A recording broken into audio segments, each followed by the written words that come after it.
What does someone who is unhoused and sleeping outside do all day? I'm Dr. Jill. I'm a street doctor and I've worked with people who are homeless for the past 15 years. Now, I've never been homeless myself, so I am not a true expert in this, but I have seen what my patients do all day. And I'm tired of hearing them being called lazy because when you're homeless, you simply don't have that luxury. So first off, people have to figure out what to do with their stuff all day.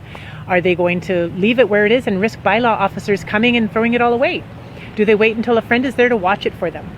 Or maybe it's been raining for 4 days and they need to leave everything out to dry. Or perhaps it's about to rain and they need to cover it all up.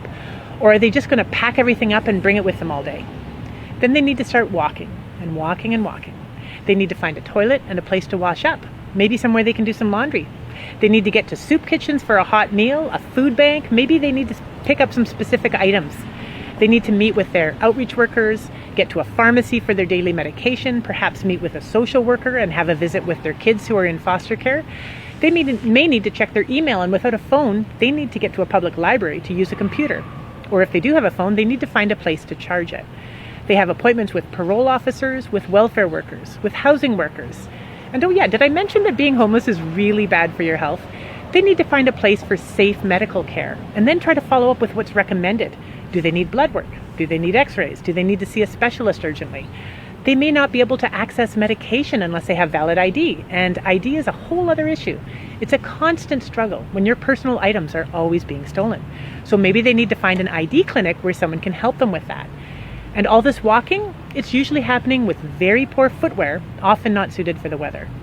And although not all people who are homeless have addictions, for those who do, they generally spend a lot of their time throughout the day figuring out how to stay out of withdrawal. They'll be hustling for money, whether they're collecting empties, foraging for copper, doing sex work, panhandling. Because when the prospect of withdrawal looms large, people become desperate. And my patients are always trying to figure out how to stay safe too.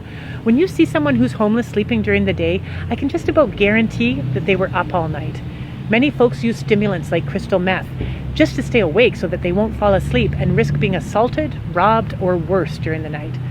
One of the reasons that you'll see groups of tents together is so that they can help each other stay safe. And you know another thing that takes up a lot of my patients' time? Attending memorial services of friends who are dying all around them. This is the reality, folks. People who are homeless are not lazy. See you soon.